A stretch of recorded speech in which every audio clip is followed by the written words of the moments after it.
తప్పు చేయలేదు చిరంజీవి. అలాంటప్పుడు ఎందుకు బాధపడుతున్నావు? నీ మీద నింద వేసి మావయ్య గారు నీ మీద అంతలా కోప్పడేలా చేసిన వారిని ఊరికే వదిలిపెట్టకూడదు. వాళ్ళెవరో కనిపెట్టి ఏ తప్పు చేయలేదని ఎలా నిరూపించాలో అది మాత్రం ఆలోచించు. నాకు నమ్మకం ఉంది చిరంజీవి, ఖచ్చితంగా మనం వాళ్ళెవరో తెలుసుకుంటాం. వాళ్ళని మావయ్య గారి ముందు నిలబెడతాం. నువ్వు ఏ తప్పు చేయలేదని మావయ్య గారికి అర్థమయ్యేలా చేస్తాం. అప్పుడే గౌరవంగా ఆ ఇంట్లో అడుగు పెడతాం.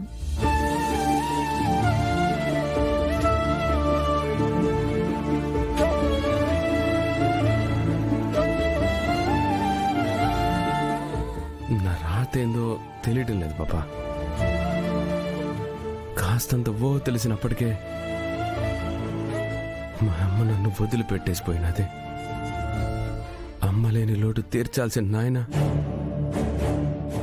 మా అమ్మ ప్రాణాలు పోవడానికి నేనే కారణమని నమ్మి ఈ పొద్దు దాకా నన్ను శత్రు మాదిరి చూస్తా ఉన్నాడు. నిన్న కాక మొన్నొచ్చిన నువ్వు నమ్మినంత కూడా మా నాయన నన్ను నమ్మలేకపోతా ఉన్నాడు. మావయ్య గారు ఒకటి నమ్మారు, అందులో నీ తప్పు లేదని చెప్పే పరిస్థితి ఇంట్లో ఎవ్వరికీ లేదు. కానీ ఏదో ఒక రోజు ఈ విషయంలో కూడా నీ తప్పు లేదని తెలిసినప్పుడు అందరికంటే ఎక్కువ బాధపడేది మావయ్య గారే. నా గురించి ఆలోచించకు. తర్వాత ఏం చేయాలి, ఎలా ముందుకు వెళ్ళాలని దాని గురించి మాత్రం ఆలోచించు. అక్క, నువ్వెప్పుడొచ్చావు? బావగారు కూడా వచ్చారా? లేదు, నేనే వచ్చాను. నేనొద్దని ఎంత బ్రతిమలాడినా నువ్వు వినిపించుకోకుండా ఇంట్లో నుంచి వెళ్ళిపోయావు కదా. ఎక్కడికి పోయావో, ఎన్ని కష్టాలు పడుతున్నావో ఏంటో అని చాలా భయపడ్డాను. మొత్తానికి మన ఇంటికి వచ్చావు కదా, సంతోషం. అమ్మకి చెప్పింది నువ్వే అంట కదక్కా. మరి నీ పాటికి నువ్వు వెళ్ళిపోతాను అంటే చూస్తూ ఊరుకుంటానా? నా చెల్లెలు అర్ధరాత్రి పూట రోడ్ల మీద తిరగాల్సిన పరిస్థితి వచ్చిందని తెలిసి కూడా ఎలా చూస్తూ ఊరుకుంటాను?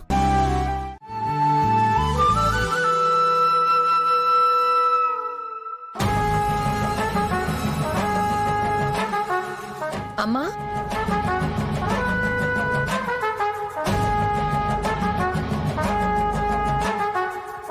ఏంటమ్మా ఇది?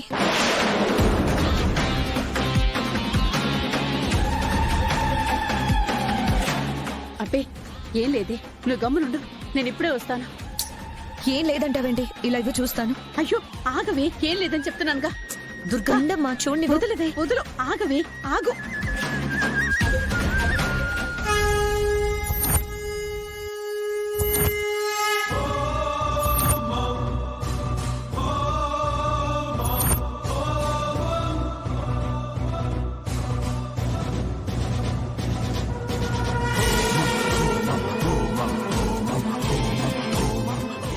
ఏంటమ్మా ఇది? ఏం చేస్తున్నావు? ఓ, ఈ ఉంగరం తాకట్టు పెట్టేసి ఇంటికొచ్చిన అల్లుడికి మర్యాదలు చేయాలనుకుంటున్నావా? ఏంటే నువ్వు అల్లుడు గారి ముందు? సర్లే అమ్మా, మన ఇంటికొచ్చిన వాళ్ళని మనం గౌరవించాలి కదా. కాదని నేను అన్నా, కానీ ఇది ఎప్పటినుంచో అన్నయ్య గుర్తుగా దాచుకున్న ఉంగరం కదా. దీన్ని కూడా తాకట్టు పెట్టడానికి సిద్ధపడ్డావంటే తప్పదుగా. మనల్ని నమ్ముకుని మన ఇంటికి వచ్చాడు. ఇప్పుడు తనని బయటకు వెళ్ళమని చెప్పలేం కదా.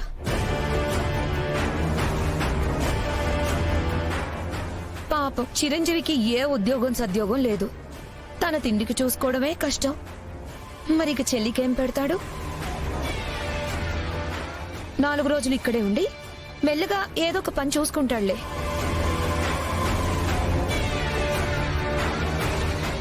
మానం మర్యాద ఉన్నాడు కాబట్టి నేనిక్కడుండను, వెళ్తానులే అని అంటాడు. కానీ వెనకాలే మన విజయ కూడా వెళ్తుంది కదా.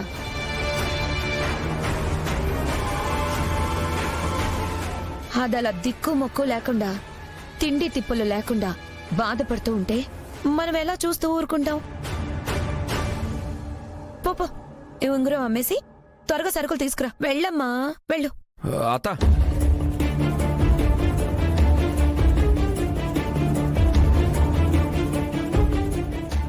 ఇట్లాంటి అంతా నా కోసం ఏం చేయొద్దు, గమ్మునుండండి. పర్లేదులే చిరంజీవి, ఏదో ఒకటి తాకట్టు పెట్టందే మాకు గడవదు. మరి ఇంటల్లుడివి ఇంత దూరం వచ్చినప్పుడు మేం చెయ్యాల్సిన మర్యాదలు మేం చెయ్యాలి కదా. ఈ రోజు ఉంగరం తాకట్టు పెట్టింది, రేపు ఇంకేం తాకట్టు పెట్టాల్సి వస్తుందో ఏంటో. అసలు నువ్వు తాగి రావడం అనేది తప్పు. తాగలేదని నువ్వు అంటున్నావు, మా కళ్ళకు మాత్రం తాగే కనిపించావు. అందువల్ల మావయ్య గారు అలా అండంలో తప్పే ఉంది. సరే, ఇప్పుడు అవన్నీ కాదు, ఆ విషయాలన్నీ వదిలే. మా ఇంటికి వచ్చావు కదా, ప్రశాంతంగా ఉండు. నువ్వు ఇక్కడ ఎన్ని బాధలు పడుతున్నావో ఏంటో అని అక్కడ మీ అత్తయ్య గారు తిండి తిప్పలు మానేసి కూర్చున్నారు. పిన్ని విషయం నీకు చెప్పి వెళ్దామని నేను ఇంత దూరం వచ్చాను. లేదంటే మీ ఇద్దరు మా ఇంట్లో ఉన్నారని తెలిసాక నేనొచ్చి చూడాల్సిన అవసరం ఏముంది? మా అమ్మ చెల్లెలు నీకే లోటు రాకుండా చూసుకుంటారని నాకు తెలుసు కదా. అక్కడ రోజు మీ అత్తయ్య తిండి తిప్పలు లేకుండా ఏడుస్తున్నారు. తను నీతో మాట్లాడితే గాని పచ్చి మంచినీళ్లు కూడా తాగును అని మొండికేసి కూర్చున్నారు. ఒక్కసారి మీ అత్తయ్యతో మాట్లాడు.